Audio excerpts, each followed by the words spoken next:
다음 내용 넘어가겠습니다. 또 마지막입니다. 이제 팩터 어널리시스. 팩터 어널리시스는 뭐냐면 비슷한데 조금 관점이 앞 PCA는 좀 다른 게 뭐냐면 PCA는 있는 데이터를 트랜스폼한다라고 보면 되고요. 팩터 어널리시스는 어떤 특정 그 디스트리뷰션을 만족하는 어떤 특정 Z1, Z2 어떤 분포 데이터가 있다면 그 데이터를 가지고 트랜스폼해서 X한테 맞추는 과정이에요.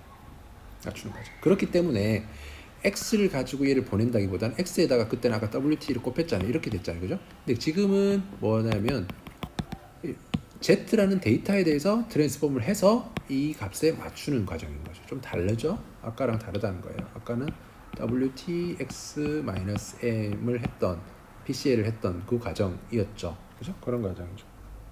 이렇게 Z였나요? 이렇게 나오는 그런 과정이었다면 지금은 그거랑 다른 과정. 그렇기 때문에 이거 같은 경우에는 에러가 존재할 수밖에 없습니다. 여기서 노이즈가 있을 수밖에 없어요. 완벽하게 이게 이렇게 트랜스포를 했던 게 이거랑 정확하게 매칭이 될 수가 없거든요. 근데 반대는 경우에는 이거 가지고 그냥 트랜스포 하고 있기 때문에 나온 데이터가 그 값 그 자체인 거죠. 근데 Z라는 걸 분포를 이미 어느 정도 가정하고 이거 트랜스포 했던 게 이게 정확하게 똑같이 떨어질 수는 없는 거예요. 이건 중요하지 않았는데 하여튼 노이즈 소스가 이렇게 해서 생긴다라고 이해를 하시면 됩니다.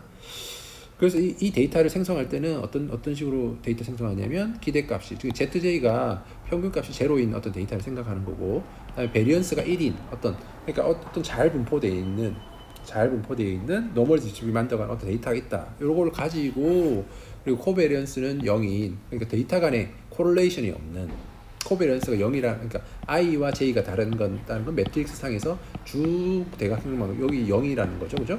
그 말이 그러니까 C가 시그마 IJ를 의미하잖아요. 그죠? 그죠? 요런 것들은 시그마 I 곱하기 시그마 J가요. 하여튼 요런 값들은 서로 뭡니까? 시그마 IJ가 맞습니다. 시그마 IJ가 되는 요 영역들 I가 J랑 다른 요 영역에서는 뭡니까? 0이라는 맛은 여기 0이 된다는 말은 서로 데이터의 코릴레이션 없다라고 지난 시간에 설명했습니다. 멀티 디멘전을 할 때. 자, 그래서 정리를 하면 PCA 같은 경우에는 X로부터 G를 찾는 과정이에요. 그래서 원래 데이터 X가 있는데 걔를 새로운 변수 G를 찾고 하는 거고, X 빼기 뮤를 해서 거기다 평균값이죠. 평균 빼서 W의 아이겐 벡터를 적용을 해서 결국 Z는 트랜스폼 코디네이트예요. 트랜스폼 코디네이트. 이거를 얻어내는 과정이 PCA다라고 이해하시면 되고요. 반대로 팩터 어널리시스는 뭐냐면 우리가 가지고 있는 데이터 여기 밑에 있는데 이거가 가지고 있는 펀더멘털한 어떤 데이터 구조가 있을 것이다 라는 겁니다. 그런 과정이 있는 거예요. 그걸 우리가 팩터라고 불러요. 그래서 이거 팩터 어널리시스라고 하는데, 이거를 통해서 역으로 Z를 찾아내가는 과정, 이거를 이제 팩터 어널리시스라고 부르는 겁니다. 무슨 말이냐? 그러니까 비슷한 개념인데 조금 관점이다. 그래서 보시면 팩터 어널리시스 같은 경우에는 원래 아까 말씀드렸죠. 베리언스 Z 방향으로 베리언스가 1이었죠. 베리언스 Z1이 1이었고 베리언스 여기도 마찬가지예요. Z2가 1이었고 그 다음에 여기에 평균값은 0인 이런 데이터라고 했어요. 그죠? expectation Z1 각각이 0, expectation Z2 이러한 데이터를 이미 가정을 해놓고 얘를 X1, X2에 피팅을 해서 원래 있는 얘의 구조를 찾아 나가는 이 방법을 팩터 어널리시스라고 하는 거다라는 겁니다. 됐죠? 이렇게까지 해서 팩터 어널리시스까지 설명을 드렸습니다. 그래서 오늘 강의에서는 뭘 했냐면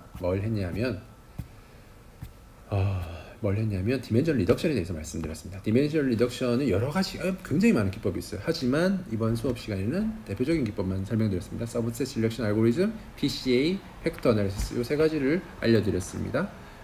데이터 리덕션 하는 이유에 대해서는 충분히 설명드렸다고 생각하고요. 그 다음에 서브셋 실렉션에서는 포워드 서치, 백워드 서치 이런 것들이 있는데 얘들이 어떤 알고리즘을 통해서 이루어지는지에 대한 알고리즘 관점에서 설명을 쭉 드렸고요. 나중에 실습을 통해 또 해보시면 됩니다. PCA 같은 경우에는 뭡니까? 데이터가 익스트랙션 되는 과정이에요. 데이터 실렉션이 아니라. 그러니까 데이터 뽑아내는 게 아니라 데이터를 새로운 도메인으로 보내버리는 거예요. 이건 팩터 어널리시스도 마찬가지예요. 새로운 도메인에 있는 데이터를 찾아가는 거예요. 그러니까 원래 값이 활용이 안 되는 거예요. 그죠?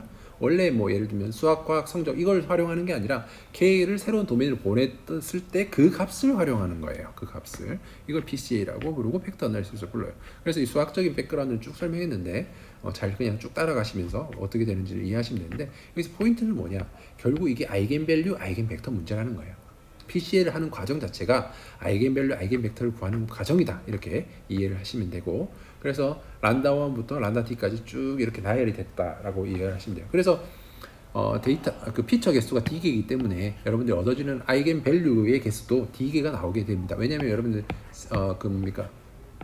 코베리언스 매트릭스가 D by D 매트릭스이기 때문에 여러분들이 얘가 아이겐밸류도 D개가 나오는 거고 그 다음에 아이겐벡터도 D개가 나오는 겁니다. 근데 문제는 뭐냐면 이 D개를 다 활용할 거면 트랜스폼 한 이유가 하나도 없어요. 그래서 얘를 적당한 개수를 찾아 나가는 과를 보여드려야 되는데 어디 갔죠? 적당한 개수를 이제 찾아 나가는 요걸 방법을 여러 가지가 있는데 세 가지 정도가 있다. 티피컬리 스탑, POB를 이용해서 0.9 이상이면 요 값을 계산해서 K가 요 식을 0.9 이상을 만드는 그 조건까지만 자르는 거 이거를 하나의 방식으로 생각할 수 있고 그 다음에는 스크리플롯을 한번 그려본다. 스크리플롯을 그려서 손가락 딱 대서 아야 하는 그 지점을 자른다. 그 두 번째 마지막은 패러럴 어널리시스 그냥 랜덤한 데이터 가지고 똑같이 그림을 그려서 얘랑 비교한 다음에 그거보다 더 높은 란다 값만 고려하는 이 패러럴 어널리시스. 일반적으로 패러럴 어널리시스가 제일 좋아요. 이렇게 해서 세 가지 정도 풀법을 통해서 우리가 적당한 K를 결정한다라는 말씀을 드렸습니다. 그래서 PC에 대한 말씀을 드렸고 팩터 어널리시스는 뭐라 그랬습니까? 아까 이 그림이 제일 잘 설명하는 것 같은데요. 그러니까 원래 있는 이 데이터가 이러한 분포를 만족하는 데이터라고 가정을 하고 걔를 이 x1, x2에 맞추는 거예요. 맞추어서 결국 뭘 결정합니까? V라는 이거를 결정하는 거고, 그죠? 그리고 얘의 뿌리인 Z1, Z2를 결국 결정해서 얘를 원래 있는 근원 데이터 X1, X2를 가지고 있는 A에 대한 근원적인 데이터가 뭔지를 찾아보는 걸 우리가 팩터 어널리시스라고 합니다. 결국 팩터 어널리시스도 K개만큼밖에 없어요. D개를 다 하는 게 아니라 일부 K개만큼의 개수를 미리 정해주고 그만큼을 뽑아내는 게 팩터 어널리시스라고 합니다. 좀 빨리 진행했는데요. 좀 잘 이해를 하시면 되고 다음 시간부터는 진짜 좀 다른 내용으로 나갑니다. 뭐냐 하면 지금 여러분들 최근에 핫한 뉴럴 네트워크 이런 내용을 이제 슬슬 들어갈 거거든요. 그러면서 최적화 쪽인 내용을 그레디언트 디센트라 이런 기법을 이제 설명을 좀 드릴 거예요. 자, 그런데 그거를 하기 전에 이걸 했던 이유가 뭐냐면 여러분 이걸 아셔야 돼요. 자, 우리가 머신러닝이라고 일반적으로 얘기를 하잖아요. 머신러닝 얘기를 하는데